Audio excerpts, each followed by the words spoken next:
క్రీస్తునాథుని యందు ప్రియ సహోదరి సహోదరులారా, ఈరోజు మనము పునీత బెంజమిను వీరిని కొనియాడుతూ ఉన్నాం. వీరు డీకను, వేద సాక్షి, క్రీస్తు శకము 421 వరకు. పర్షియాను ఎడ్జ్గేట్ ఆయన కుమారుడు వారన్స్ పరిపాలిస్తున్న రోజుల్లో 5వ శతాబ్దం ఆరంభంలో వారు క్రైస్తవాన్ని అణిచివేసే ప్రయత్నాలు చేశారు. క్రైస్తవాన్ని ఎంతో అర్థవంతంగా, ఆకర్షణీయంగా ప్రజలకు బోధిస్తూ ఉన్న బెంజమిన్ గారిని పట్టి బంధించి ఖైదు చేశారు.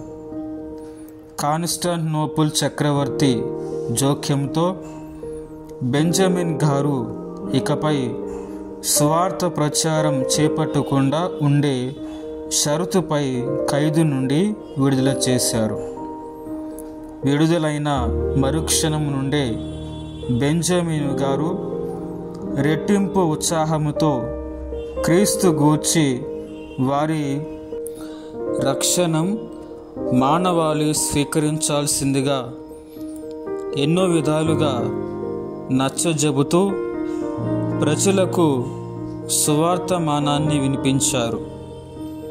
వారలా నిర్భయంగా విజృంభించటం చూచిన చక్రవర్తి భటులు వారిని తిరిగి నిర్బంధంలోనికి తీసుకున్నారు. అనేక విధాలుగా హింసించారు. క్రీస్తు ప్రబోధం మానవలసిందిగా చెప్పదూశారు. ససేమిరా బెంజమిన్ గారు వినలేదు.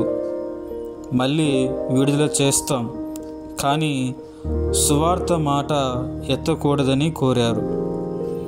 సువార్త ప్రబోధమే తన శ్వాస, అదే తన ఊపిరి. ఆ ప్రబోధించే తపన నుండి తనను ఆపుకోలేని కరాఖండిగా వెల్లడించారు. దాంతో క్రీస్తు శకము 421లో వారిని ఒక పాతిన కొయ్యకు కట్టి కొట్టి చంపివేశారు. క్రీస్తు విశ్వాసం కోసం వేద సాక్షి మరణం పొంది పునీతులయ్యారు బెంజమిన్ గారు. ఈ పేరుకు అర్థం కుడిభుజమైన కుమారుడు అని. ధ్యానాంశం: నేను బోధించు సువార్త మానవ కల్పితం కాదు.